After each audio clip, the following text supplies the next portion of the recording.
report, but just a discussion. I know we have training on staff reports too later, so we can work on these first and then go to do that staff report training afterwards. First thing I want to talk about, you should have in your set of materials for the work session this evening. There's an email from Summer Blaine regarding dog kennels and where they're allowed in the zoning code, or more particularly maybe where they're not allowed in the zoning code. So you have that email if you want to take a look at that first before we go into more discussion on this.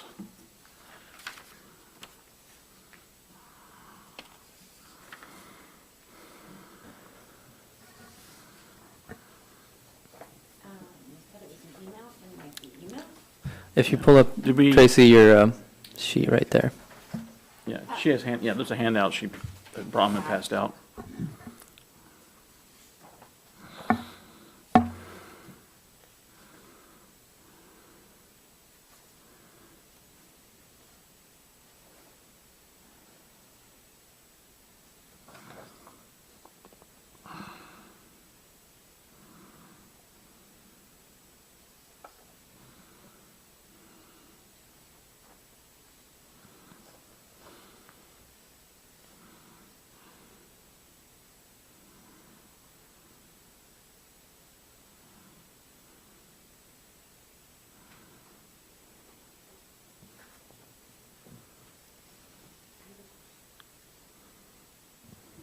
Yes, go ahead, Tracy.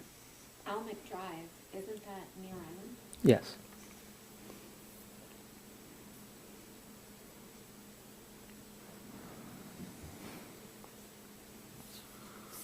Yeah, and that property in question is in the business zone, too, that she's mentioning in her email. As everybody's had some time to look at that, there's a couple things on the online work session packet. The first piece here is related to pet-related uses. There was some information that staff put together regarding looking at other communities. So two things. There is a pet-related use definitions document that goes through several different uses from other communities. I think maybe the more important one than that right now is this table here on pet-related uses, and gives you a table of, at the top, talks about the different types of uses that we had definitions for from other communities, and that breaks it down with regards to, for example, we say boarding kennel at the top, and then the next one's boarding kennel CUPs. In other words, these are areas where a boarding kennel, it's just allowed versus a CUP, and it's so on down the line in this table. And then on your left side goes through the Alaska communities that we researched to determine kind of where they allow those various uses. Is it required to be a CUP, or is it just allowed? What type of zoning? So in the Kodiak Island Borough, for boarding kennels, it is a use of right in the rural neighborhood commercial zone, and it's a conditional use permit in the urban neighborhood commercial zone. For what we would look at as pet daycares, where it's where the code is silent on it, it's the same as a kennel, so it would be the same zones that the kennel use would be. And then for veterinary clinics, we allow those in the rural neighborhood commercial and in the urban neighborhood commercial, which is interesting because even though we do have ours in the business zone currently, it's not specifically listed in the business zone. And then pet stores or shops would be allowed anywhere that retail stores would be allowed. And then basically the same thing for pet grooming, and so it would fall under a service use. So that's kind of where the Kodiak Island Borough sits currently with our code in terms of these uses. If you look at, for example, some of the other communities, you can see there are some where they allow it as a use of right in industrial, or in some larger lot residential, a large number for kennels, for a large number of the other communities listed. Most of the time, it's some type of a conditional use permit, typically in larger residential zones or in commercial zones. we listed animal shelter there just to kind of, because we do have an animal shelter, but there's nothing in the zoning code currently with animal shelter. And this gives you some ideas what other communities have done with it. A lot of times they're in the public or institutional uses is where those are allowed. Pet daycares, the vast majority of the communities that we looked at, it's the same zoning as a pet kennel. Some other communities do define it separately and allow it in commercial zones. Veterinary clinics are typically in commercial zones or business zones, so that might be an easy fix for us, is to just allow it in business zones, because it's not, the one we have now is in a business zone, but it's not specifically listed. So that could be an easy correction in the code. And then pet stores, pet shops, again, commercial zones is where that's prevalent, basically as a retail use.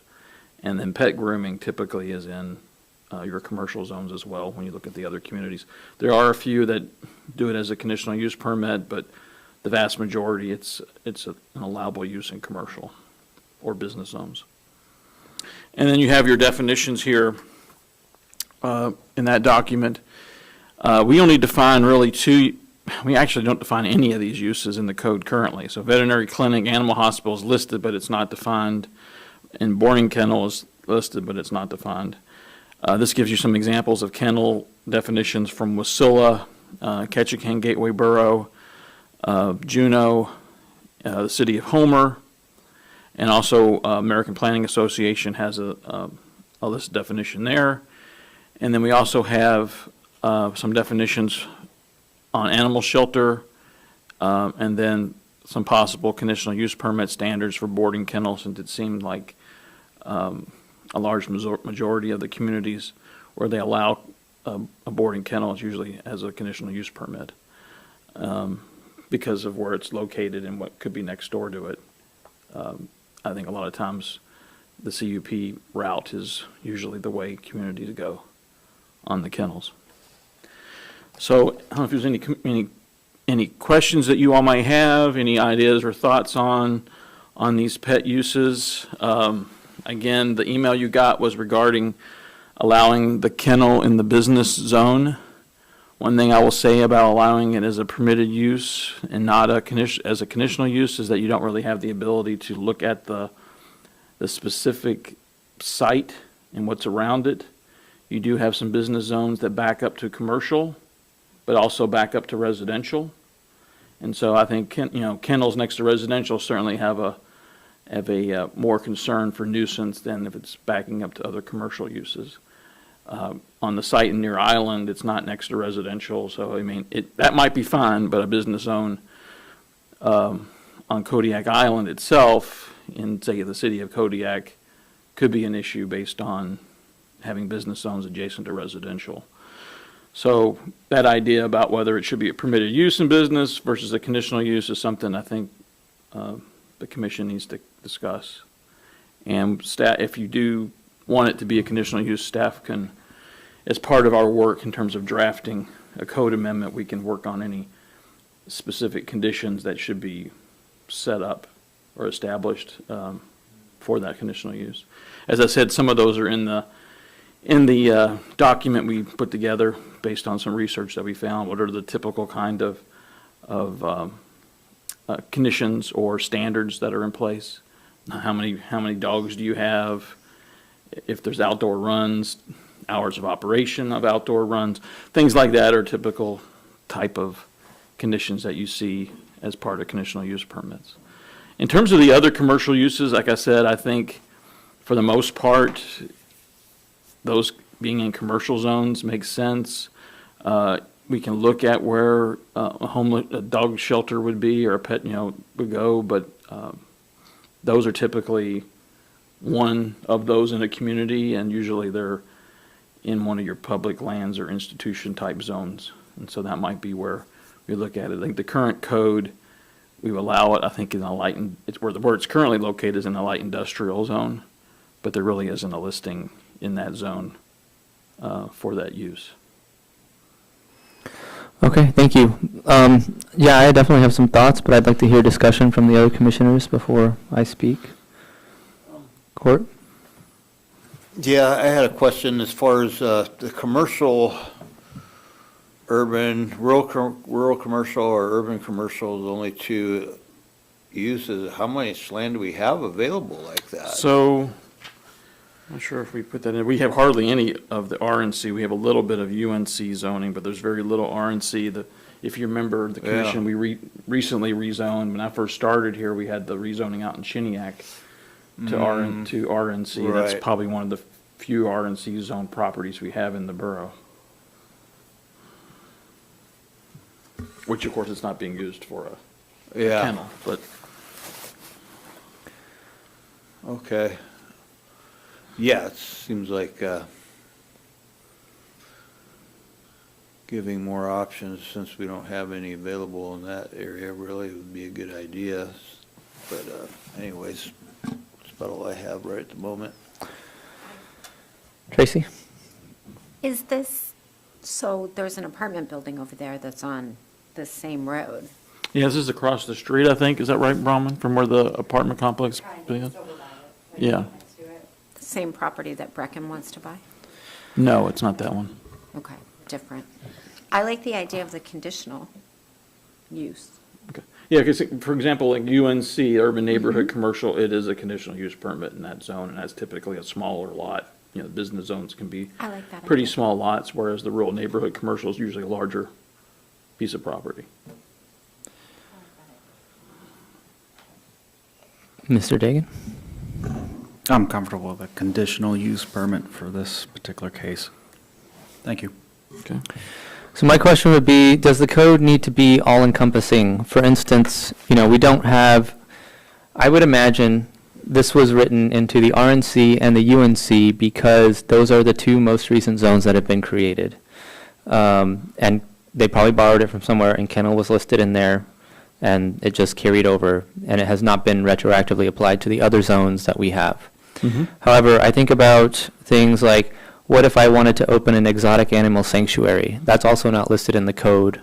How do people navigate this when they have things that don't fall in code? And, we can't anticipate every eventuality, I guess. I mean, there's procedures in the code where you could come to the commission, as long as something's not listed as prohibited. If it's somewhat similar to other uses, the commission could based on a review of the code itself, on other maybe uses that are close to it, could decide where a use could fit. And so there is some procedure in the code for that. The code typically says if it's not listed, it's prohibited then. But there are some flexibility in there for the commission to decide, hey, this use is close to these other uses in the code, and you could approve that use in that zone. So in your opinion, would this kennel fall, I guess this is the only sort of, no, we do have pet daycare listed, it seems, and pet grooming listed. So those are pet-related items. Would you consider kennel to fall under that So pet eventuality? daycare in them is not listed in the code currently. Oh, okay. So, where we say it's the same as a kennel, we would look at it the same, Okay. because it's not defined separately. So that's what you're saying is Yeah, you would consider, and because kennel is listed in two of the zones, then we Correct. don't have the flexibility to say, oh, well, we just didn't plan for it, but it's similar Correct. to this type of So use. for example, if you had an exotic, say you had a zoo Yeah. you wanted to do, Mhm. well, we don't have zoo listed in the code.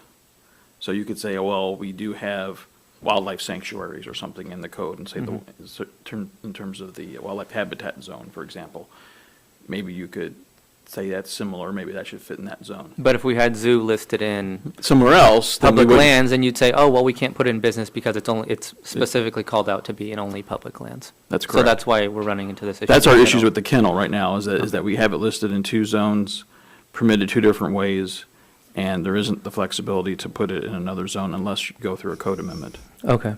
So something I use to focus my thinking is thinking about where would a kennel fit into our zoning scheme that we have? What is it? It is a business, so you think naturally it would go into some sort of business adjacent zones, whatever those may be. RNC and UNC seem to fall under that, and retail business, RB. and then business are the zones that we have. And then you think of the type of zones that, are representative of those districts. For instance, business is all of Mill Bay. So can you picture a bit, a kennel on Mill Bay? And how would that fit into the rest of those zones that are adjacent to there? And, when I think about a kennel, I think about people who are going to be concerned about noise. They're going to be concerned about, smells, and then people are going to be coming and going. There's not going to be a lot of parking necessary, per se. And so I think those concerns that people would have would, lead us down the direction of saying we don't want to just blanket grant it in this zone, because there are a lot of zones out there that, business zones that wouldn't, or maybe they're adjacent to another type of lot or zoning that would be detrimental to those occupants.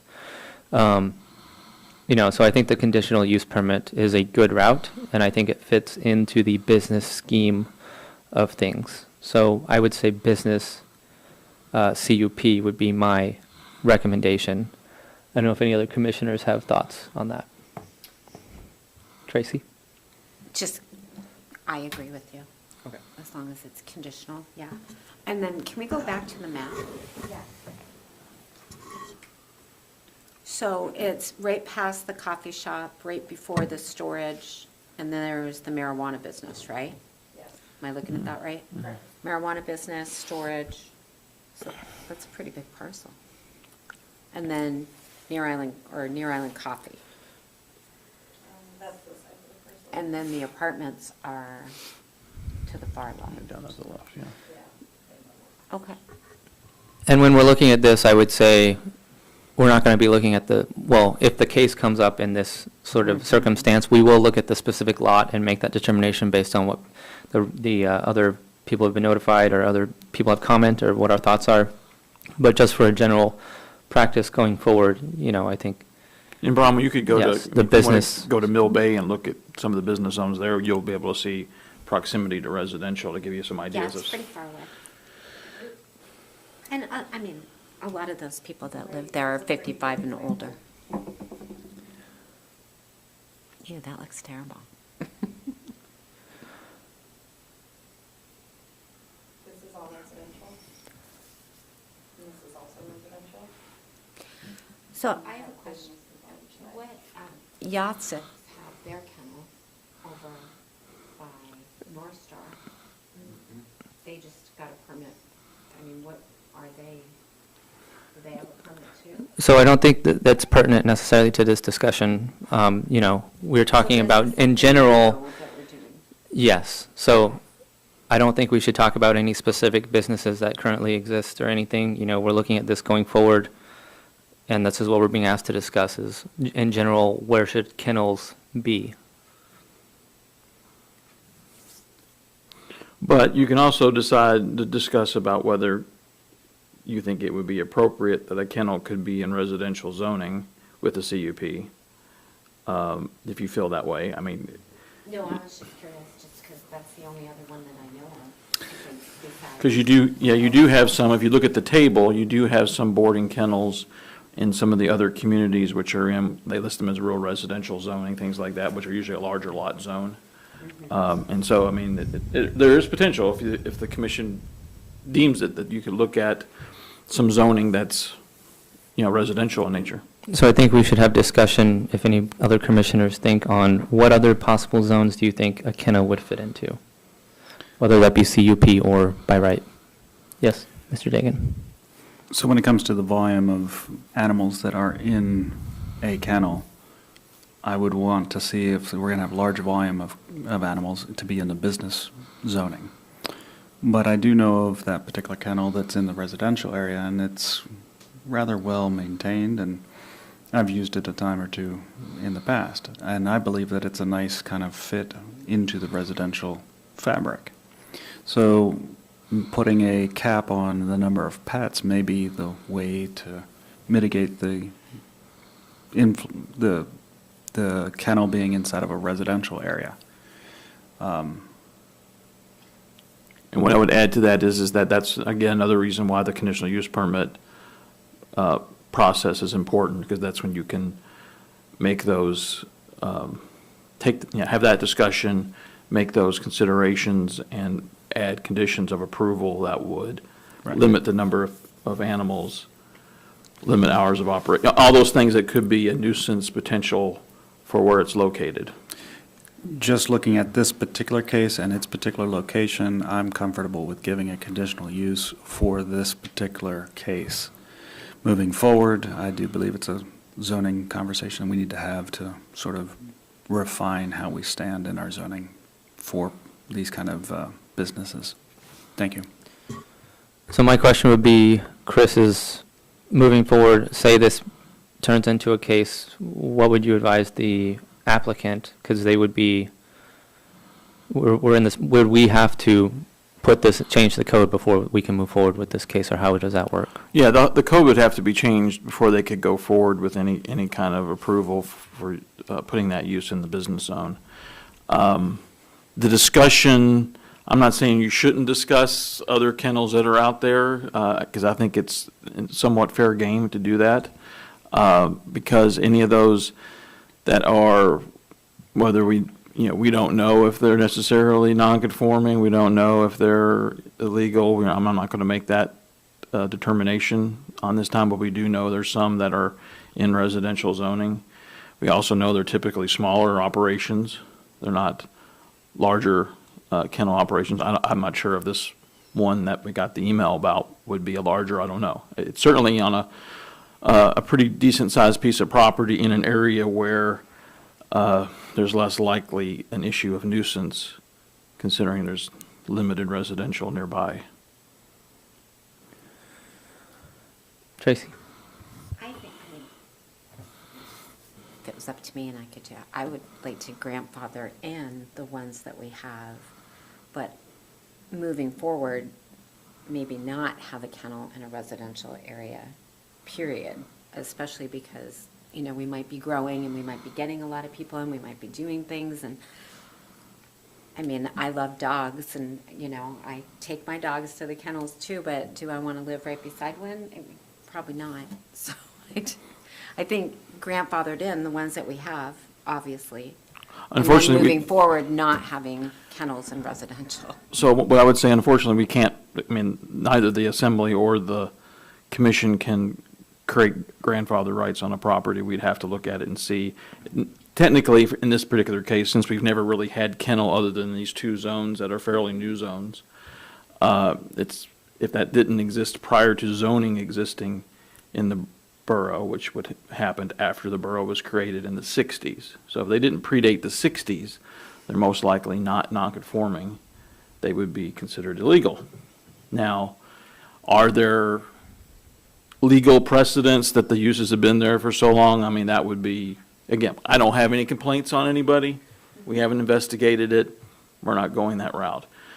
I would say to the commission, I don't know if you necessarily have to include those. I just want to make sure that based on the looking at other communities, that there are many communities that do allow kennels, typically in larger residential zones, like larger lot residential zones, allow them by a CUP, even if they're in residential, not necessarily, just commercial.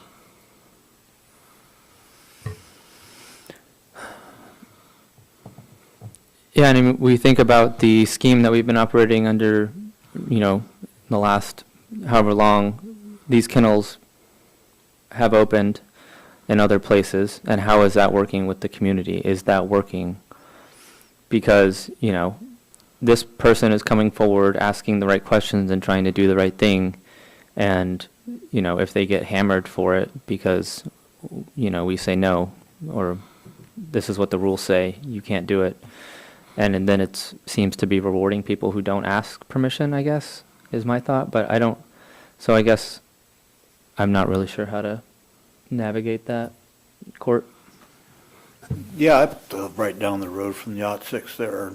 It's the way they're oriented, they're across from a sawmill, which makes 10 times more noise than dogs barking most of the time, and they're a very large lot. So it's obvious to me that would be like a conditional use would be no problem, I think, for most people. I believe there's other rural RR1 lots, rural residential RR1, there probably would be no problem on that, so I don't see any problem with just putting something together that says RR1 and business both, conditional use permits. I don't see why that would be an issue. It's not a big deal, I mean, as long as the public has a say in it. Neighborhood. Yeah, I would be Anyways. fine with RR1, RR2 in business. RR2, I think the minimum lot size is 1 acre, or actually, correction, 1 acre if it's on city. RR1 it's 40,000 if it's not on public water and sewer, it's 20,000 if it's on public water. Oh, that's right, and it's sewer. cut in half. And then RR2 is more than that. Brahma might remember what RR2 is, I can't remember off the top of my head. But it's bigger, and that would Is a be, little the bit- concern is having more space. Yeah, So I think that folds nicely into the thing. because you also have there's a kennel out in the flats too, which I think is an RR1 as well. And that would be a 40,000, the minimum 40,000 square foot lot. Wait, is this RR2? RR1? Oh, okay, 40,000 and 40,000, 20,000. 20,000. Yep. What's the RR2, Brahma? Yeah.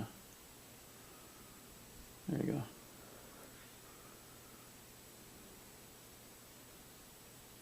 It's 2 acres. 2 acres, okay. Yeah. And I think those are like a lot of the lots in the flats are RR2. Just to give you an idea of what those lots would look like. So do we have a consensus on how we would want to move forward with that? To have the director put together an amendment to the code for business RR1 and RR2 CUP?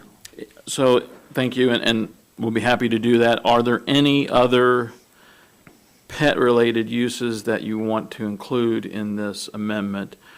Understanding that our current veterinary clinic is in the business zone, not in the UNC or the RNC zone. I mean, staff's recommendation there would be to probably include the business zone. I don't see why a CUP would be required in the business zone for a veterinary clinic. For example, if that veterinary clinic was going to have a kennel operation with it, then we would require the CUP for the kennel as a separate use. You know, unless they're kenneling dogs that are under medical care, and then that wouldn't count. But if they're boarding dogs outside of medical care, then they would have to get the conditional use permit in the business zone, with that amendment. Mr. Dagan? Thank you. Regarding the city's shelter that's just down the road from the veterinarian clinic, how does that play into this? So that's in light industrial. I mean, there's no listing currently in the code for animal shelter. Okay. That would be a good question. I mean, one of the things we looked at when, the reason we put this table together was we wanted to look where animal shelters are allowed in other communities. A lot of the times, there are more government operations. In this particular case, it's not. It's a nonprofit. In government operations, a lot of times you'll see them in institutional zoning or sometimes what you call public lands zoning. In this case, it's not because it is a nonprofit. Again, that would be up to, I think, the commission if you want us to look at including zoning for animal shelter, having it in industrial or having it as well in a public lands zoning. We could look at that as well. So the shelter, It's unlikely you're going to have many more of those. You get Right. one, usually one per community. You don't really have right. a I'd variety rather of them. Yeah. keep it in the light industrial zone because you're looking at animals that are perhaps not as well behaved as family pets that are being boarded in other places. So the loud factor, the noise factor is the concern there. And where the current shelter is a nice, there's space there, and there's no residential in proximity to it of consequence. Okay. Is that, the rest of the commission concur with that? Do you want us to look at doing the animal shelter, adding that to the light industrial zone? Okay. They're very behaved. Yes, Court. So, the pet groomers, guys that just do like pets come in there, give them a bath, cut their hair, is that something that's approved for any rural R1 lot business or? I mean, I think some of them are certain, Area. I think some of them are home occupations. Right, that would be They kind of. fall under that based on if they don't exceed a certain number and they're not, you can't really tell from the outside that it's got a business there, you know, some of the guidelines that you have in the home occupation requirements in the code. Pet grooming, you can look at it as a pet service too. We don't really have a definition of that. I'm not sure if you really necessarily have to have a definition of pet grooming. It's pretty self-explanatory. If you wanted us to add that to commercial zone, say it's an operation that that's all they do is pet grooming or pet training or whatever it might be, I mean, it could, and it's the whole space, certainly that's not a home occupation. So we don't really have a current listing for that in the code. We could certainly do that. In terms of like retail, like someone who sells animals or sells pets, I mean, I think that falls under retail sales, which is a general listing, so I don't know if you necessarily have to have a special listing for that. But you could have one for pet groomers and things like that, that could, if someone wanted to do that as just a straight commercial business, then it probably makes sense to have a listing for that in your code. I don't know if you really need to have a definition for it. As I said, it's pretty self-explanatory about what that is. Yeah, it seems like you kind of get, I don't know, I may just be misinterpreting things, but it seems like you kind of we get into a gray area with the home business definition where even a kennel could possibly be, you know, somebody was just boarding dogs in their garage in their house for somebody, a home business type thing. Certainly a dog kennel would typically not meet the restrictions, I think, for a home occupation. I mean, it depends on how many, if you're boarding like 1 or 2 dogs, it's probably not gonna be a problem, but you know, if you got 5 or 6 dogs and you have outdoor runs or you have anything outdoors, it's probably first taking up more space of the home or the property than what home occupation would allow. And Yeah. it's probably falling under the nuisance section, which would say people could probably tell you're running some type of business there, which are some of the standards that home occupation says, hey, you can't tell this is a business. It shouldn't be causing nuisances. It shouldn't be something that's obvious that someone's running a business. So I think if you get pet kennel in a home and you exceed a certain number of dogs, it's gonna get to that point where it's definitely not a home occupation. Yeah, okay. But if you want to do something with pet groomers, we certainly can add that use. I would say to any of the commercial zones would be appropriate for a pet groomer, because it's not it could be a separate use, totally separate from kennels and vets and all that stuff. So I'm looking at the table now, it says pet grooming business, UNCR and CRB. Is that not correct? Correct. Basically, I think it's because it's not listed, but we Okay. typically have stated that that's more likely the zoning where we would probably interpret that it would go. Because Okay. it is closer. Because, you know, there's zones where not that I'm saying a human's barber shop is the same as a pet groomer, but it's not too far off in terms of similar uses. So I think that's why we looked at it there, but it's not specifically listed in the code currently. Yeah, my instinct would be to not specifically list it and just continue with basing it on similar businesses. But I don't know what the other commissioners think about that. Okay. Mr. Dagan? I'm comfortable with the disposition of the board, of the commission. Okay. Okay. So to summarize, it sounds like we are going to have boarding kennel, CUP added to business RR1, RR2. This is for an amendment that we would do. Animal shelter will be allowed in light industrial. I think is that the name of the zone? Correct. And then a vet clinic would be allowed in business. Okay. And that was it. Okay. Sounds good. All right. Well, we'll put that together for review at the next work session, so you can take a look at that amendment and decide if we're on track, and then go from there. Okay, thank you for that. Okay. And then on our next one here, I'm not saying we need to be as decisive as we were with this one because we didn't have an email, but we did talk about wanting to look at definitions, and we did say we would start with some of the residential. And so in this particular case, we're starting with the older adult use definitions, and then we also have another table that older adult uses by Alaska community. And so I'll just go through at the top of that list. We have independent living versus independent living CUP. I didn't see any communities that required independent living as a CUP. When we talk about independent living, that's basically 55 or older apartments, which of course we have the one over on your island currently, that the Kodiak Island Housing Authority operates. And then we also have discussion of assisted living residents, or in some cases assisted living facilities. So some of the communities that we researched, this particular use is not listed anywhere in our current regulations in Kodiak Island Borough. It is listed in some of the other communities. I will say, and we'll have to look into it a little bit more closely if you want us to, there are some licensing issues with the state about different uses that we would have to research a little further to kind of see what the distinctions are there. But I wanted to bring that particular use to your attention.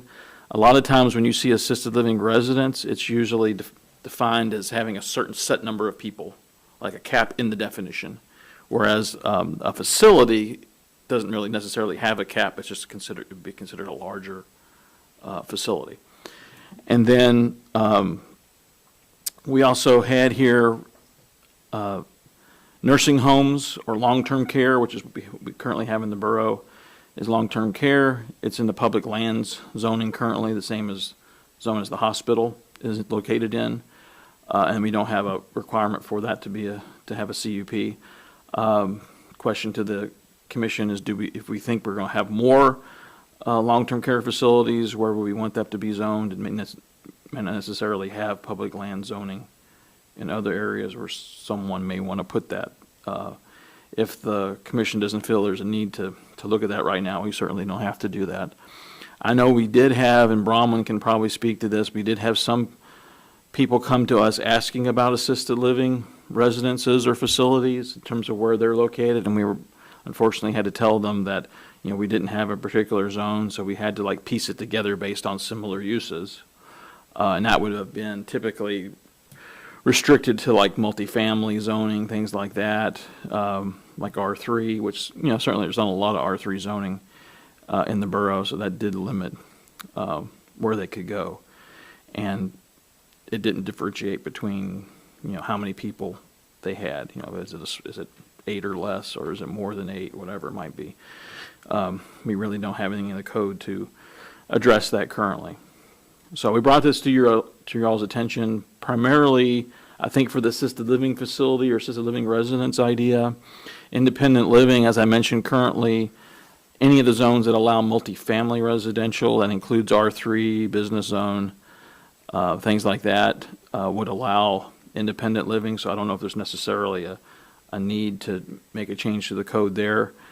Assisted living is probably the one that may have the greater need to do something about it, because again, they do get licenses from the state.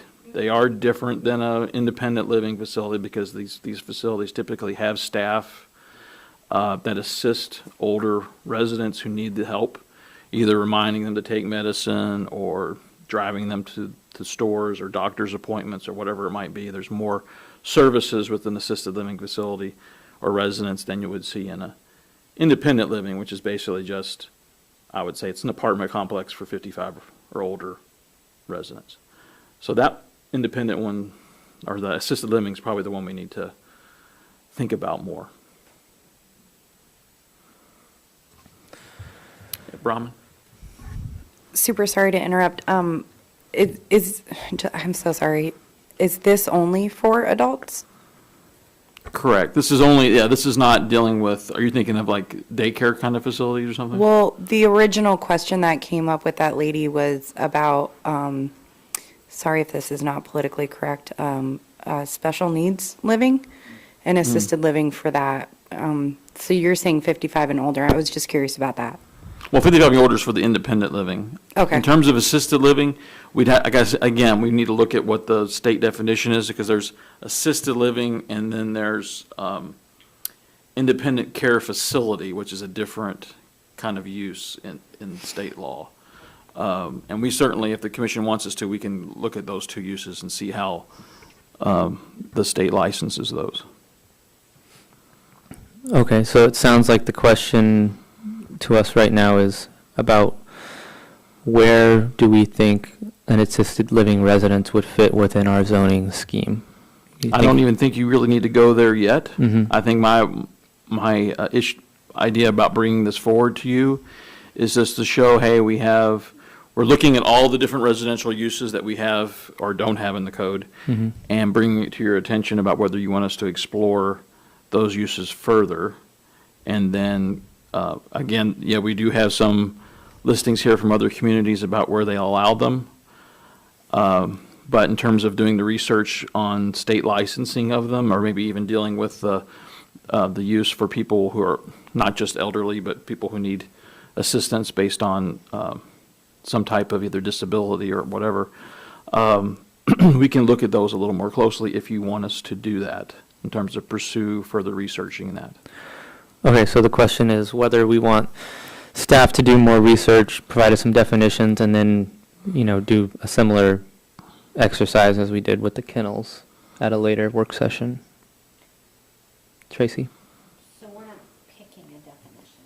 No, we are making a decision about whether we want to pursue making these definitions in the future. Yes. Okay.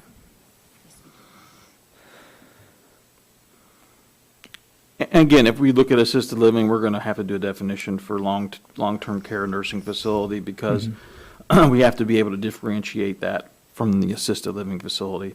And the primary difference is that you don't have nursing care there. So you have full-time nursing care, there's medical care happening in a nursing facility or a long-term care facility. That's not the case at assisted living. They all have staff there, but they're not medical staff. So my thoughts would be, yes, we want to look at what the definitions specifically are for those, and then start thinking about, this is going to be a need that's coming up in the community just based on demographics. So we want to have guidance on people who are looking at doing these sort of endeavors about what we want to do. My thought as far as nursing home, long-term care, that does seem more of a hospital type of thing, so public lands is probably a good spot for that. And then I don't know enough about assisted living residents or facilities and the differences to make a determination on that, so. So I will tell you, I did have a conversation with executive director for the Kodiak Island Housing Authority about their independent living facility, as they called it, over in Near Island, and it's the 55 or older apartment complex, or apartment building. They did say they had been approached by folks who wanted to have at least one floor of that building be an assisted living residence. Mhm. And they did say the problem they had there with that is that it did require licensing from the state, and they had to have a number of employees there, so it made it more difficult to do that. And so that will be something, and it sounds like the commission wants us to explore it, that we'll have to look at, see what some of the requirements are at the state level, how the state handles that use. Do they break it up into different categories based on size? Because that might help the commission in terms of determining where it might go, and those kind of things, and we can do that. Same thing with nursing facility. We can look at how they do nursing facilities or long-term care facilities, just so that we can differentiate between the two different uses, and have that in the code, look at those. I don't necessarily know if we need to have a definition that's different than maybe what the state's definition, because they certainly will have one. As I said, some of these other communities had their own definitions. How they link up to what the state has, I don't know yet. I'd have to research it further. Mr. Dagan? I would absolutely want to streamline and reflect what the code is in the state.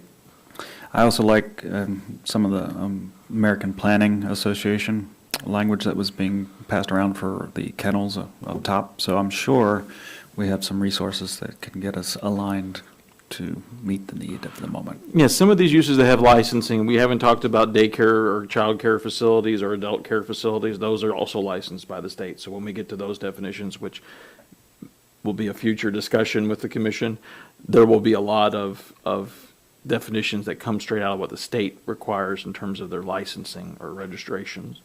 And so we'll make sure to have those for you when we do that, when we bring that use forward.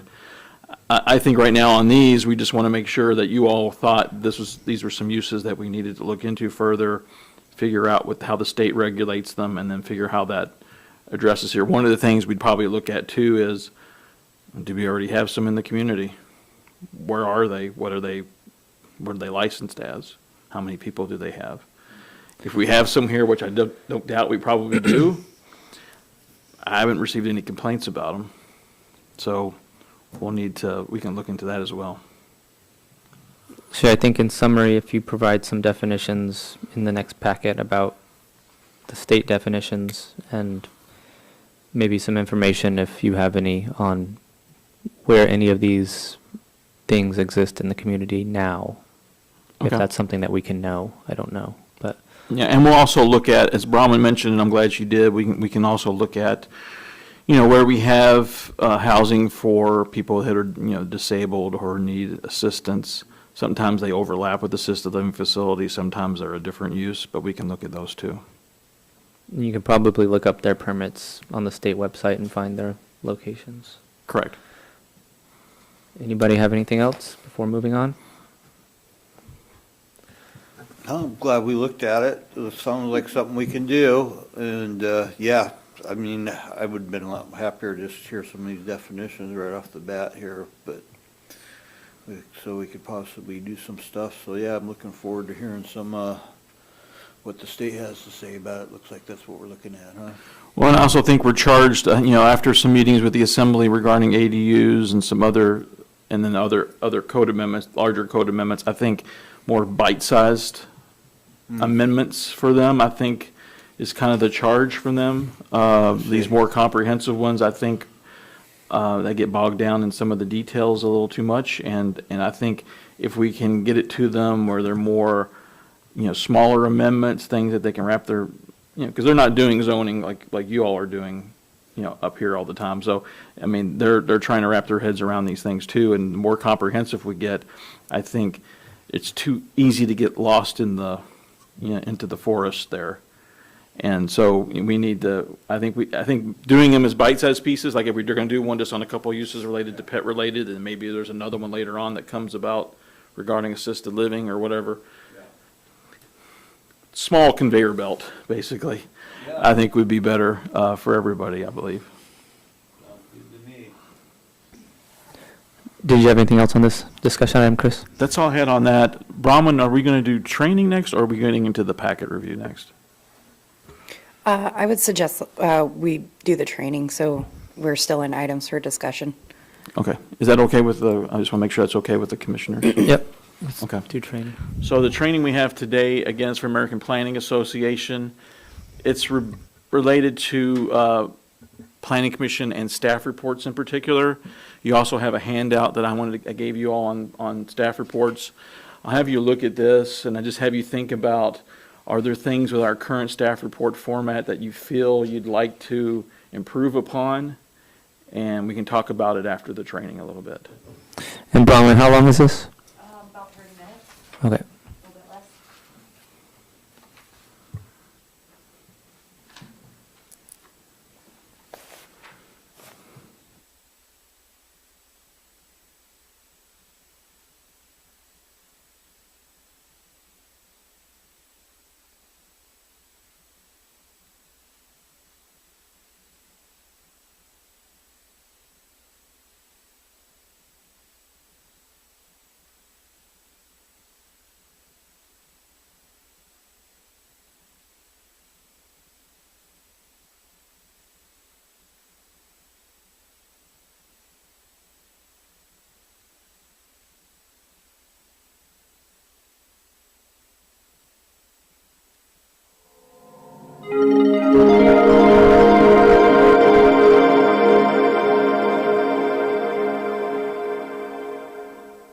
Hello, I'm Michael Blue, and we're here today talking about how to build a better staff report.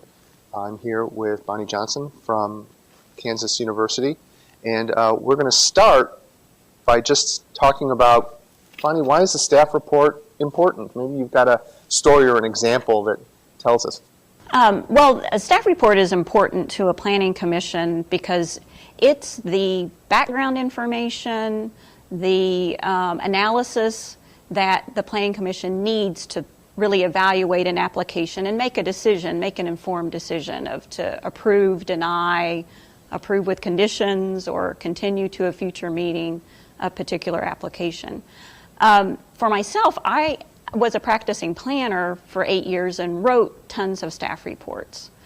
But then later on, when I went back to graduate school to get my PhD, I became a planning commissioner in my own community of Lawrence, Kansas. And so it was really when I became a planning commissioner and all I had to rely on were those staff reports that I really started to understand why they're important and how a planning commissioner uses them.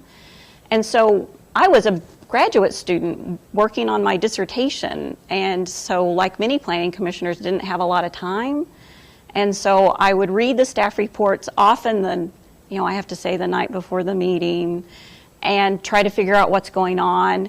And I found that, I'm no longer immersed in the city's comprehensive plan. I no longer know the zoning ordinance inside and out. And so I had to rely on that staff report. And I just felt like the rest of the story was missing. And I would then come to the planning commission meeting and feel like I don't really know what's going on. And I thought, if myself being a former planner, I'm struggling to really understand what's the right thing to do. What's the amateur planner who really doesn't know about planning? What's it like for them? So that creates a situation where the staff report's got to cover a lot of ground, yet it's got to do it efficiently and make it easy to read. And I spent a little bit of time as a plan commissioner as well, and I know that you get that packet and you open it and you're excited to see what's going to happen, but you're kind of hoping it's not that long because there's a lot going on. So we'll cover some ground on how to find that balance point. But so maybe we could start by talking about what makes a good staff report, right? So what should always be in one, and how do you distinguish between a good one and one that's not so good? Okay. Well, and I should say that how I've come up with this, what makes a good staff report, is after reading over 250 staff reports from all across the country and from little towns and big cities. So I have put in my time with staff reports. And what I found most useful and what seemed to work really well is it's essential to have a cover page. And not just any cover page. The cover page should be that essential information that a planning commissioner needs, that, if they don't read anything else, they have that. And so that cover page should have some kind of background information, the property owner, the location, maybe even a small location map, where this application is in the city, and kind of information on the property, the land use, the surrounding land uses. But then the really good cover pages also have a small summary of what is this application all about. And then the other ones that are really good have the recommendation on the cover as well. And so, it really is, here's the pertinent information, and then the rest of the staff report fleshes that out and gives more information. But you've got that good cover page that, covers the bases. Also, what makes a good cover page is there might be things that your particular planning commission is interested in, like the arterial road fee or floodplain. And maybe that goes on the cover as well because the planning commission's always going to be interested in that. So we know that staff reports are going to vary. Yes. What they include, how long they are, all that. But the idea of a cover page that's there, if somebody doesn't have the time to read the whole thing, Or if during the meeting they want to go back and kind of catch up on something they didn't remember. Right. That cover page is key. It's a real tool for the commissioners. Yeah. Great. Yeah, and I've even seen one cover page where the staff put a proposed motion as well. So really, just think about that as what's the essential information for the Planning Commission, their cheat sheet, in other words. And then you can start getting into more details, particularly the analysis of how does this application fit into the future plans of the community? I mean, that's really the heart of why we're doing these staff reports, is what does this mean for the community? And we have these plans of what we want to be in the future. How does this application fit in with that? That's great. So set some of the context. It's not just a building on a site. So I think that's essential for the staff report to do. But then maps. That you can show a lot with a map of, where this is, what's the context, and photos. I mean, it used to be that it was a big deal to put a photo in a staff report, and you even had to go and take slides to show a slide at the meeting. Well, now, digital cameras, camera on your phone, you can go out to the site, look around, take photos of the surrounding area, things that are pertinent, and then put that into your staff report. And that can, those sorts of photos and maps can save you a lot of words and help people understand what you're talking about. If you're talking about erosion in the floodplain, well, show it. The planning commissioner can then see, oh, that's what they're talking about. That does look like that's a problem. So maps, photos, and then putting it into easy to navigate format. So have a template where the usual information is in the usual places. Maybe tables that show how does this meet our arterial road impact fee? Does this impact schools? What neighborhood association is this in? Kind of those sort of checklist things that you can put in a table, and those are always in the same place. And over time, a staff member will learn, the commission always asks about this, or this has been an issue in the community, or last time we talked about it. So making sure that that's in there and easy to find almost as a checklist or a checkbox. Yeah, okay. And that's good for the planning commission. So the planning commissioner that's really interested in schools, and they wonder, well, did the planners really check on the impact of schools? They can see, oh, yeah, they did check. So that's helpful to have that in there. And then you can do things to help make it easy to navigate, like I say, those tables that can be almost like checklists. And then have sidebars that have educational information. If the commission hasn't dealt with the tree ordinance in a while, well, you can put in that sidebar, here's our tree ordinance, here's why it's important. We started it in 1992 when the beloved cottonwood tree in the middle of town was cut down. I mean, you can kind of educate people with those sidebars as well. And then use a box or highlight things to show this is really important. Some communities on their staff reports put the recommendation in a box, so it's always easy to find and just make it easy to navigate. Let me go to something we were going to talk about a little later, but you mentioned a few times the recommendation in a staff report. Not every staff report has a recommendation. Not every town likes or wants there to be a recommendation in a staff report. Maybe you can talk a little bit about what you found regarding when and why staff reports have recommendations and maybe some of the pluses and minuses. I, as a practicing planner, had always worked for a community that they wanted a recommendation. So when I started doing research around the country, I ran into communities that they didn't have the recommendation in the staff report, and I then would call up the planner and say, what's going on here? And they would say, oh, our planning commission doesn't want us to put a recommendation in there. And I thought, oh, what's going on with that? And it really is that the planning commission, they are the ones making the decisions.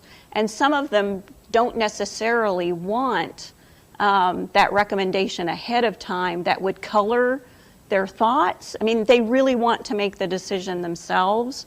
And it also makes it clear to citizens, the applicants, this is the Planning Commission and then the City Commission or City Council making the decision. We are in democracies, and it's other citizens making the decision. It's other citizens telling the property owner this is what you can and can't do with your property. It's not a bureaucrat or staff saying that. It's other citizens, and there's something really powerful in that as well. I can see the flip side to that is the planner is sitting there saying, I think about this all the time. Yeah. I often have a master's degree. I know the plan inside and out. I make it my business to really know the community, and I want to share that information with the Planning Commission through a recommendation and really share my expertise. So I can see from the planner's point of view that, and many planners go into the profession because they want to help. And so let me help you, let me give you my expertise. But it's really going to be each community figuring out how they want to use the expertise of their planners, how that would be shared, that sort of thing. So there's no right or wrong. There's not you have to have or you can't have. Right. It's a local preference that develops over time. Right. Maybe something that it's worth the planners having a discussion with the staff, with their elected officials or their plan commission or maybe the administration. Yeah. So let's go back to staff reports. And let's talk about you talked about some of the things that make for a good staff report. What are some of the pitfalls that you've seen looking at all those staff reports that you think people should avoid? Well, one of the big pitfalls is no maps or maps that really aren't helpful. I mean, there's some maps that they'll show the location of the site, and it's so zoomed in that it's a building, and that's it. And if you're not really familiar with the community or that particular location, that map's not going to help you very much. And it seemed like a lot of the staff reports would have a map of that particular location, but not where it was in the city. So having a map of where it is in the city is a good thing to help people, visualize it. Also, no photos. Just to be able to give people a visual idea of what's going on in case they haven't been able to go out and look for themselves. So no photos is an issue. Repetition.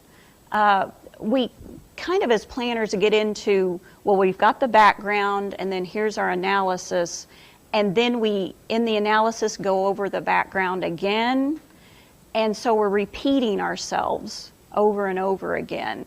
And that just makes it to where there's so much that a planning commissioner has to wade through, and then they're starting to gloss over things because, oh, yeah, you told me that.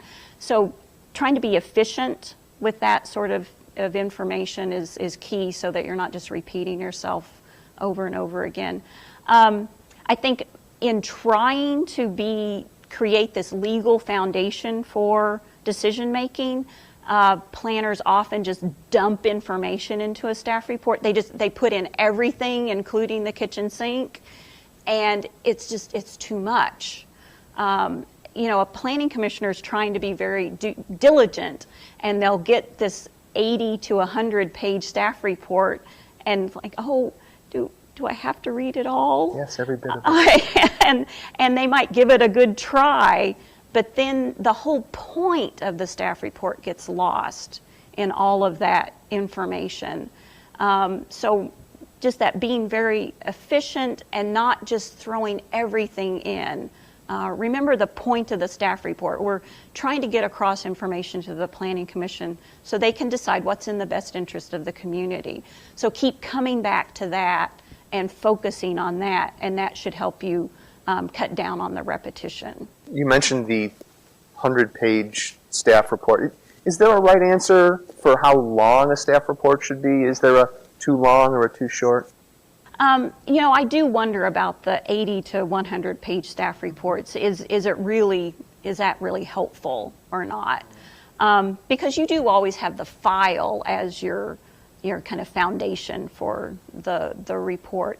My colleague and I have done a study of staff reports, and we've looked at, we created a staff report evaluation tool where we just listed the traditional things that are in a staff report, and then some modern things that go into staff reports, and some modern ways of formatting a staff report. We took that tool and evaluated staff reports from across the country. And we discovered that lots of pages didn't necessarily mean that the staff report hit those items on our evaluation tool. We found that the ones that seemed to do a good job of hitting kind of the traditional items, property owner, do they have street access, kind of those traditional things that you would have in a staff report.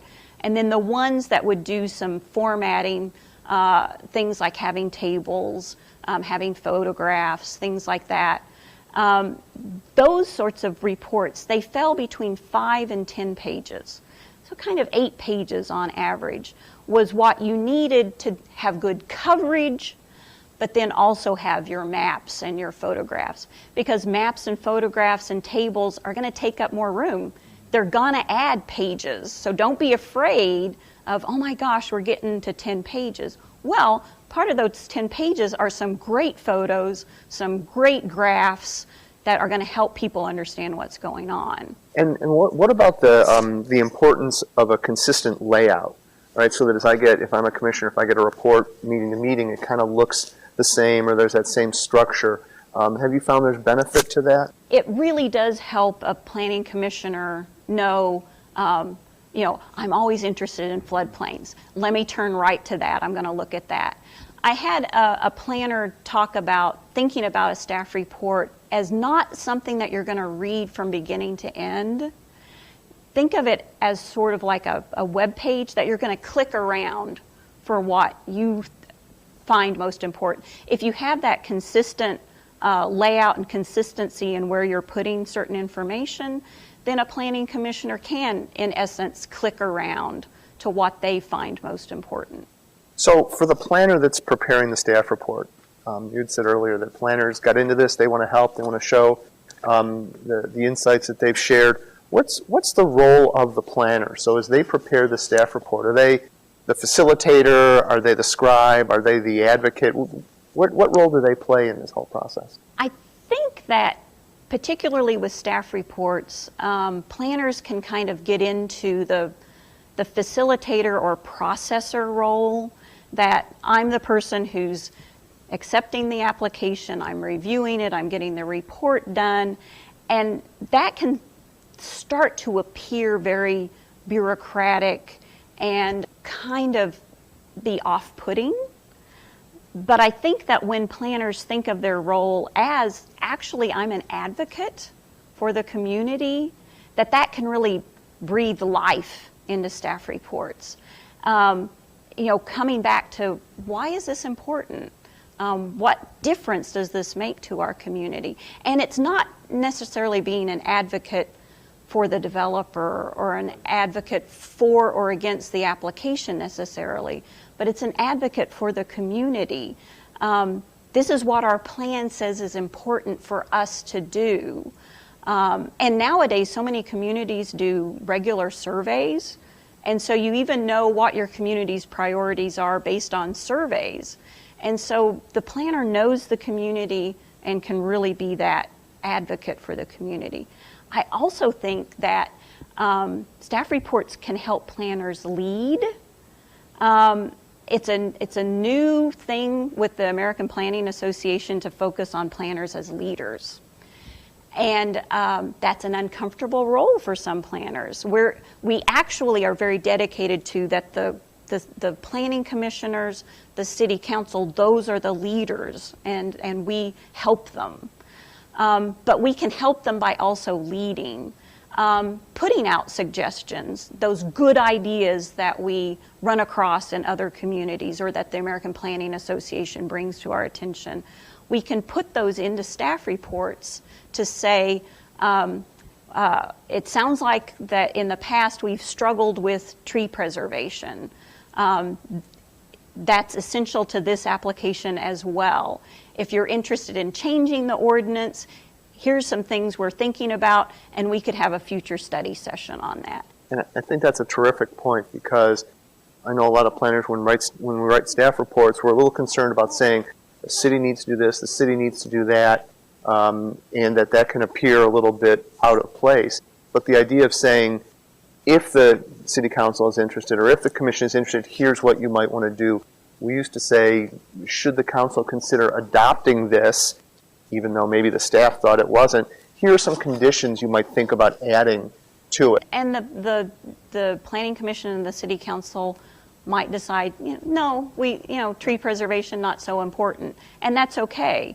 But the staff is still putting that out there, and it's also these staff reports. If you think about them, they are the regular way that planners communicate with their planning commission and their city council month after month after month. And if that's your main communication tool, really use it to your benefit and add in that additional information, that educational information that really takes advantage of your expertise. A staff report doesn't just include the work of the planning department or the community development department. There are other departments that are involved in the development process. What are some good ways or some things that you've seen in your work regarding how other departments become part of the process? And that's important to remember, that the staff in staff report isn't just the planner. It's the staff, it's public works, it's parks and recreation, it's police, it's fire. What I always enjoyed when I was a practicing planner was that meeting, that plan review meeting, where the representative from the fire department's there, police, building inspections, code enforcement, we're all there looking at these applications, and then I'm taking all of their information and putting it into my report. And so to be able to have that in the report to show it's not just me, the planner, saying this, staff is saying whether this is a good idea or not. It's also that you as a planner can't know everything. You really need that expertise of the engineer or the building inspector that's been there for years, and just bringing that all to the table. And so in a staff report, you can have a checklist where it has the comments from the other departments, or comments even from other agencies like the Department of Transportation, things like that. And you might have to decide how much to leave that into the main body of the report, or how much to perhaps put that in an appendix or attachments. But you can always direct people, if you want to look at the utilities comments on this application, see page 20 in the attachments, or something like that. Part of the zoning approval process are the standards that the community has against which to consider a variation or a special use. How do you find that those are incorporated well into a staff report? I think those things can particularly come into play when you're writing your recommendation and you're justifying that recommendation. You're saying, we're recommending approval, here's why. And really coming back to that, that it's not just the planner making these things up. There are concrete reasons why the recommendation is the way that it is. And then also coming back to, again, why this is important. Why is this important to the community? It's important to the community because we have these regulations, we have these plans. We've decided in the past that this is important for us, and then here's how with this application we're meeting those expectations or not. And sometimes a zoning case can end up in litigation. And how does the staff report play a role in that, or should we always be anticipating that there may be litigation, or is that something that maybe is just in the background and not necessarily a main concern with a staff report? I think that concern that any application at any time could become a court case is what makes it to where planners just dump a ton of information into the staff report. I think if you kind of think about, well, we have a template where it's helping us remember everything and again show that, well, we checked this, we checked with Public Works, we checked with our ordinance. I mean, that's all in there, and that you're trying to, with the staff report, be fair. I think that a good template where you can make sure you've covered your bases and maybe do it with a check mark versus a ton of text, and then, always coming back to, well, is this fair? I think then your staff report is going to serve you well if you go to court. And then also, again, having a good record in your file of what your correspondence with the applicant, things like that, that's your backup. So we've talked a lot about staff reports, and I'm sure everybody who's listening is now turning through their staff reports to see how they did. Any suggestions for how somebody might go about evaluating their staff report or the way they've been doing it? Well, one thing you can do is the staff report evaluation tool that myself and Ward Lyles with the University of Kansas put together. We have that available.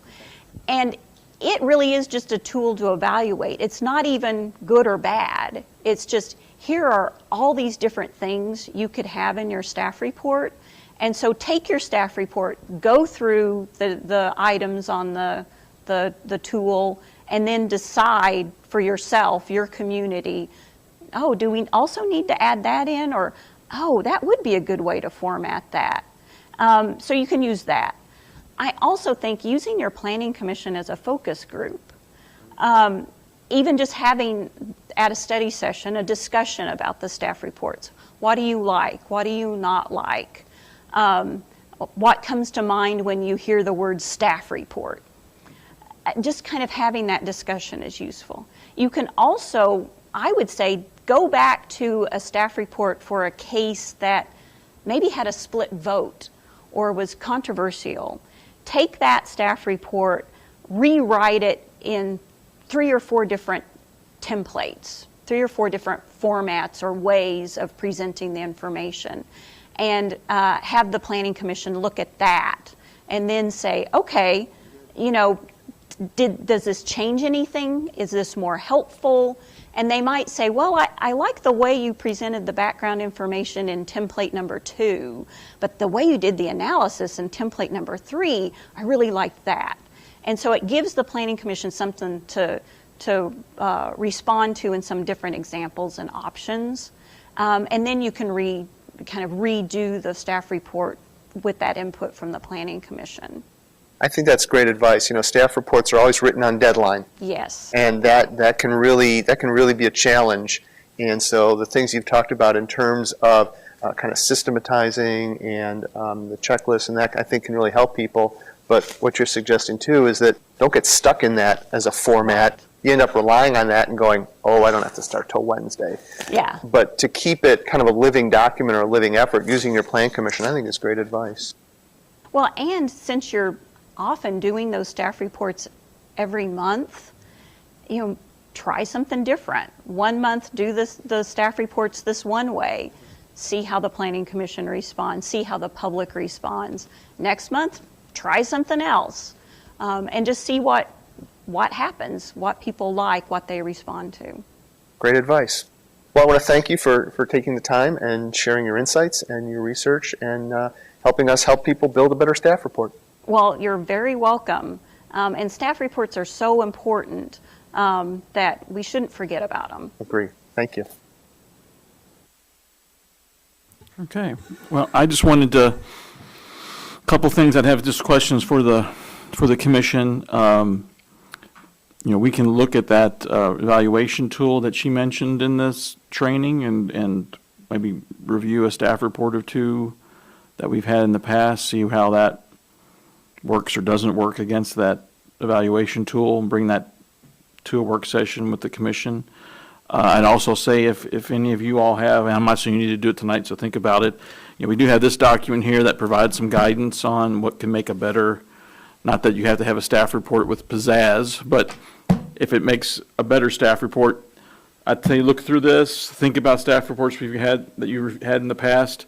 If there are things you didn't like about our past staff reports, shoot an email to me or to Bronwyn or both of us. If there's things you like out of here you want us to look at, you know, please shoot an email to us. If you all think it's a good idea, I can use that evaluation tool. Again, review some of the reports that we've had in the past, bring the results to a work session and kind of go over those with the commission. Is that something you would like us to do? Mr. Dagan? Yes, I like the idea that they presented with the cover letter with having all the pertinent information, the summary and Yeah, the cover even- page, yeah. The cover yeah, page, yes, yeah. and even having the resolution. So that would be a very nice executive summary of a case that might be presented before us. And we've done different ways. I know when Joe was here, we did different ways in terms of how we do recommendations. Do you like staff giving you a recommendation, or do you want staff to, I know in the past where we've had, you could go one way or the other, we've had findings and sample like motions of what you could do in terms of support and what findings would support that, which ones are in opposition, what findings could support opposition. Not all communities do that. As they mentioned, there's some communities just say, hey, staff thinks you should approve it, so we're going to say, recommend approval, here's your motion with findings, and not go into anything with a potential denial, and which means if you want to deny it, it's going to be left to you all to come up with findings and do your own motion. If you feel you'd rather have staff not make a recommendation, but have in there what staff would feel would be a good motion for approval and what those findings could be, and same thing with denial, we could do it that way as well.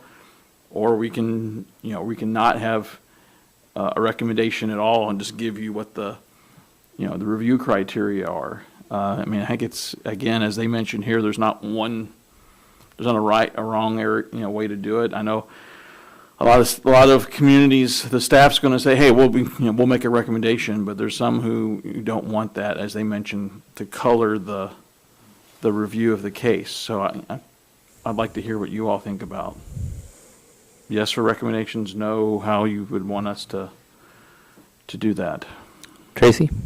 I like pros and cons myself. Okay. So like, Because if you were to approve I'm it. assuming that you probably know more than me. So But you like it in I'm terms going of, to trust you to have Yeah. the pros and the cons. so you like it in terms of, if you were to approve it, this is what staff feels would be good findings to approve it, and if you were to deny it, this is the way you can go. Yeah, that helps me understand it better. Okay. It doesn't necessarily mean that's what you need to go with. Right. If you have other ideas about why I should approve it beyond what staff wrote, you certainly can add those to any motion, too. My thoughts on it are, I like having the verbatim recommendation on the front page. And for certain cases, there are specific criteria that we have to go through. I think of the, what's the one where you need to show that you have hardship and your lot is specifically For variance cases. a variance? Yeah. Okay, yeah. So, for a variance, like, I don't remember those 5 Mhm. tests. So, if you have those on there, that is very helpful. So my inclination is that staff provides their professional recommendation on which way we should go, and that we are the commission up here, and we are adult enough to understand if there are other competing factors that we need to bring in that outside the, we're representing the community, and what their concerns may be, that we can go counter to those recommendations. But I do like having the recommendation on there. And if staff is truly, I know we had a case where you weren't sure there were competing, I think it was one of these cases earlier where it didn't have anything in the comprehensive plan, or it was contrary to the comprehensive plan, but there are other competing interests regarding some other part of the code that allowed us to do something. If staff does not have a clear-cut way that they think the case should go, then they can provide both And what I can say is, verbiage. and we can certainly have a recommendation, say staff believes this is that this should be approved, and still have a motion, a sample motion for approval with the findings, and even have one for denial and potential findings. We could still do both. We could still do that even if we made a recommendation, say, to approve something or to deny something. We could still have, sample motions for going each way. Okay. Are there any other thoughts on what they would like staff to do? Tracy? I think if I was a staff member, I'd want to have the pros and the cons because, that makes me look like I'm not going either way. So. So, yeah, I guess pros and cons, though, as far as staff is concerned, they can't determine what is a pro and what is a con per se. They can look at what the code says, and for instance, one of these cases talking about how it didn't, approving this rezone would not conform with the comprehensive plan or wasn't called out in the comprehensive plan. I guess you would consider that a con. So some things are just black and white. Yeah. Other things are gray. Yeah, so I guess a pro and a con list is sort of a judgment call, but I would say yes, if they did find things that would detract from emotions or one of the recommendations, they would list that. I would consider that like a con, I guess, for. Well, and sometimes you have situations that are gray. In the situation you're mentioning, it didn't meet the future land use map. But then when you look at the area, there's other parts of that area that also didn't meet the future land use map going in the other direction. And there's some reasons that you could approve it, and there's also some reasons that you could deny it. And that's sometimes always the case. So, and that's the way where if you have motions in both ways, staff can still give you the recommendation and they can explain, hey, we think you should approve it and this is why. But we've also provided motions not just for approval, but also for denial, because there's also potentially reasons for you to deny it. Not meeting the future land use map is always a good reason to deny something. However, if your review looks at it and you're like, it's not that cut and dry, it's not that black and white, because there's some of these gray areas here, and we point those out. Sometimes the applicant certainly will point those out. So it sounds like others on the commission would like, our summary, I guess, for you, direction, would be, provide a recommendation of, what staff recommends to do, provide the verbiage for a positive motion and a negative motion, and then findings which would support either motion. And I Okay. would consider that like a pro and con list. Okay. Is that okay? Yeah, that's fine. So whatever makes think it that'll helps it work. work better. I don't Yes. want to do a lot of work for you. No, well, I mean, it's fine. It makes it easier for the commission, and it makes it easier for the meeting going forward, too, if we do it that way. Do you want us to look at that review checklist that they had on staff reports and see where we could improve the current staff report format? Is that something you want us to explore? I would certainly advocate for that. I also know at the back of the packet, there's in the appendix, the very last page from APA, it goes into necessary content, desirable content, formatting ideas, and other content to consider. I know I rely also on your expertise, and so I see this as an opportunity for you to bring to us some of the decision points. Well, and also, they talked about in their maps, photos. We don't necessarily do that. I don't think we necessarily do a good enough job there for you all, and I think we could do better.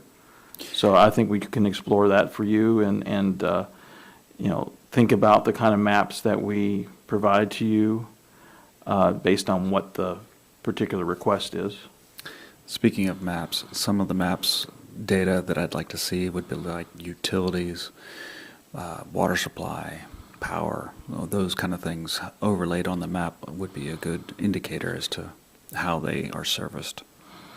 We can look into that. I don't know how much, we probably can tell you where, we may not be able to tell you where lines are and stuff, because then not necessarily be something we have information on, but we can look and see what we have. Certainly easements, we probably have easements we could show, but I'm not going to be able to tell you it's this diameter line or Right. whatever it might be. I'm probably not going to provide that information to you. And again, we'll rely on utilities and and other agencies to let us know if they feel there's issues in regard to the reason why we do agency notice, agency review. In the absence of that data, that can also be telling as to how that space is being used or not used, and just what kind of a lift it's going to be to bring that business or residents to bear. Thank you. Okay. It also sounds like, yes, then we would like you to, I guess you said there's an evaluation checklist. Yeah, she was I'm mentioning guessing. that there's an that they have, University of Kansas has an evaluation tool for staff reports. We'll look into that, and Okay. we can go a couple of staff reports, say maybe a rezone and a variance case, see how those work or don't work, and CUP case too, maybe, and do all three of those, and see how our current format functions. And then, correct me if I'm wrong, but I think it would also be appropriate during the work session, or if you see something in a staff report that you particularly like, or something looks different, that the commissioner calls it out as something that they need more information on, or, I know Alan Schmidt had previously done that in some cases. It's not going to hurt my feelings if you all Yeah. want us to improve the staff report. The staff report's the format that, when I got here, is what we had. We haven't really changed it any.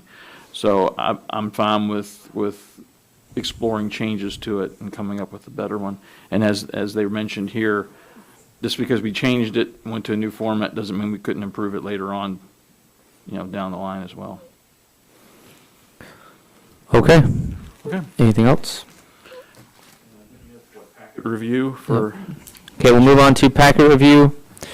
Item 5, alpha, public hearings, no public testimony will taken at this work session. Item B, ordinance FY 2025-09, rewrite of chapter 17-17.205. And we will open that up and get a staff report on that. okay. So at the last meeting, staff did a PowerPoint presentation where we went over the changes related. And so again, chapter 17.205 is related to changes in zoning, changes in code. That was the proposal you have originally before you, is for a total rewrite of that chapter that more expressly separates out the process for a rezone and the process for a change to the code. And that's what that particular rewrite's about. And then now this was with staff working with the borough attorney to do this. So when we did that PowerPoint presentation, we decided we were going to split it into two pieces. So the first piece was going over that change related to establishing clearly the rezoning process. For the meeting next week, the second part of that will be going over the clear process for a code amendment, and that'll be the second part of that PowerPoint. At the last meeting, we did have one person comment regarding wanting that they felt that might be a whole lot of change for the assembly to go over maybe at this time, and whether we could pare it down. One of the suggestions that I made to the commission was, the major reason we started the review of this chapter was because of how we deal with denials on rezone cases. And the idea that it talks about in here, hey, if a case is denied, it doesn't go into the assembly unless someone appeals it. And in my discussions with the borough attorney, he's like, it's a recommendation, first of all. So you don't appeal a recommendation because it's not a final decision. So the idea there was that our code really doesn't meet legal precedent regarding how a recommendation of the commission goes on to the assembly. And so what the borough attorney recommended for us to do was, at the very least, make a change that whether it's a recommendation for approval or denial, that those will just go on to the assembly as a recommendation, unless the applicant withdraws the case, which is they always have the ability to do that. And so what you have before you, we talked about the last meeting, was the commission asked that staff, or directed staff, to create an alternative ordinance that just changed that part of the current chapter, which basically states whether it's a recommendation for approval or a recommendation for denial on a rezone, that it goes to the assembly on either case unless the applicant withdraws it. And so that's what that alternative ordinance you have before you. So I want to just kind of express that to you. I don't expect that we need to have really a whole lot of conversation. It's basically just doing what you directed staff to do, and that we'll be doing the second part of the presentation in terms of that rewrite of the chapter. Does anybody have any questions regarding this change or comments? So this seems like a simple change to put us in line with what the borough attorney recommends, and it makes sense logically. You know, we are just advising the assembly. So, you know, if we provide a negative advisement, then they should have final say on that regardless of what the applicant decides to do. Well, if they decide to pull it, they can, but it should automatically go up to the assembly. Which is consistent with, I mean, every other place I've worked in, every other place in Alaska that I know of. When I came here and saw that, I was like, what? Never heard that before. So that's why that's why I talked to our borough attorney about it, so. Okay. And again at the meeting next week, what you have before you on the table is that rewrite of 17205, not this alternate. So again, if the commission wants to kind of push to the side the total rewrite and just go with this alternate, you will have to make an amendment of the motion. So we have a motion on the floor right now. You have a motion on the floor Okay. to approve that total rewrite of 17205. So we'll just have to substitute, which is fine. Mr. Dagan? We'll let Bronwyn will Bronwyn. give us what the procedure. Yeah, Where are we you at? would need to amend it with the current version. Do you remember a couple months ago? I can't remember. We gave you two different versions, and you guys amended it with a substitution. It's still an amendment, even though you're I substituting think that was the it. ADU ordinance we did that on. Okay. I believe so. You had version 1, version 2. Okay. The initial motion was on version 1 to accept it as is, or adopt it as is. You guys amended the original motion to substitute version 1 with version 2. So you got to mix both of what I'm saying and what you're saying Okay. Well, And to make that work. I think you'll provide good guidance on that Yeah. next week. And we get there. can, I have a sheet that helps you write a motion, which I will provide for next week, so you guys can all have that. And you can take a couple minutes when you guys go to word that to work it out amongst whoever shows up. Okay. Okay, Mr. Dagan? thank you. Yes, it's critical that we get aligned with the legal protections that the state provides us, and so if our attorney is saying that this is a better option, I'm an advocate for that. Thank you. And I did talk to the borough attorney about this alternate, and he said that's fine, because it's the wording he provided in the actual rewrite. I just moved it into that particular section in the current kind of organization. So that current text, so he had no changes to, he thought that was fine, and he said that, again, if the commission doesn't want to do the full rewrite of the chapter, at least this fixes this one issue that we have. I think this is a good tactic, yes. Okay, moving on to old business, none, new business, none, communications on case results letter. I don't believe there is any reports. Meeting schedule, regular meeting will be next week at 6:30 here. Work session will be December 11th, 6:30 here. And regular meeting December 18th, 6:30 here. And if I'm correct, that is also just normal Wednesdays. Yes, our normal meeting times. Then abbreviated final approvals for subdivisions, none. We'll move on to citizens' comments, 3 minutes per speaker, general topics only. You can call the local number at 907-486-3231 or toll-free 855-492-9202. I don't think, we haven't had any calls, have we, Bronwyn? Okay. Move on to staff comments.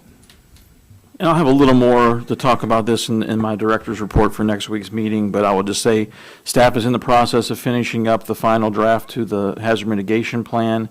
Hopefully, before the next meeting we have in December, I will have information to go out to the commission about when that's going on to the assembly for their public hearing and review. How they approve those with regards to how FEMA wants those approved is by resolution. We also require that all the other municipalities within the borough also adopt those, adopt the hazard mitigation plan. So there could conceivably be some changes based on those approvals, which would again have to go back to the assembly for their, maybe an amendment to their resolution. But it'll just depend on how each community looks at this. But what we're hoping to do before your all's December meeting is have this out to the assembly for their review and public hearing. And then once they've acted, then we send it out to the other communities within the borough for their adoption. Like I said, any changes they make eventually will go back to the assembly to adopt whatever those amendments may be within those communities. And therefore get it on to the state for their review. And then final review of it is with FEMA, who will do the final approval on it. And then it becomes our official hazard mitigation plan for the community. Other than that, the second topic I had is that on regard to Plan 2045, we do have some information on the website now, a couple of different things that people can get involved in to still provide additional comments on the visioning aspects. So if you weren't able to attend any of our in-person meetings that we had in September, this has been on the site now since October, and it's been several weeks. We have the meeting in a box template that we've had at least one the senior center take and is working through. So we're hoping they'll get that to us before the end of November and have any comments there. Other groups, if you know of any groups that you're with who might want to do this, that's on our website that has the meeting in a box. We're also happy to print it and make it available if people need assistance with it. We'll be able to do that. And again, that's more of a group exercise for visioning. And then we also have a brief 4-question survey on our website under the Plan 2045 webpage that people can directly provide visioning comments to some of these questions. One person comments. So, one person, an individual can participate that way as well. And that'll be up, through the end of the calendar year for people to provide additional work in terms of providing comments on visioning. And then what we'll do by the beginning of next year is have either potential statements for visioning to take comments on, or actually some draft vision statements, maybe examples of those, to get additional feedback on in the beginning of January before we start getting into working on individual chapters of the comprehensive plan. And that first individual chapters, which will be happening early next year, are going to be focused on land use and housing together. Staff has felt that our housing issues are the major issue for this comprehensive plan review, and they tie directly into land use, and so those need to be worked together. And so we'll have public involvement and those kind of things happening towards the beginning of next year, and public meetings and so on. Okay, thank you. Good. We'll move on to commissioner comments. We'll start with Mr. Dagan. Thank you again, Chris, for your reporting. Brown, thank you for your service and keeping us visually capable of seeing what's going on. Other than that, I wish everyone a very good week, and for anyone that is a veteran, I thank you for your service. Tracy? Thank you so much for all the work you guys do, and it was very informative, and I'll see you next week. Court? And I don't have anything else. We will adjourn at 8:18.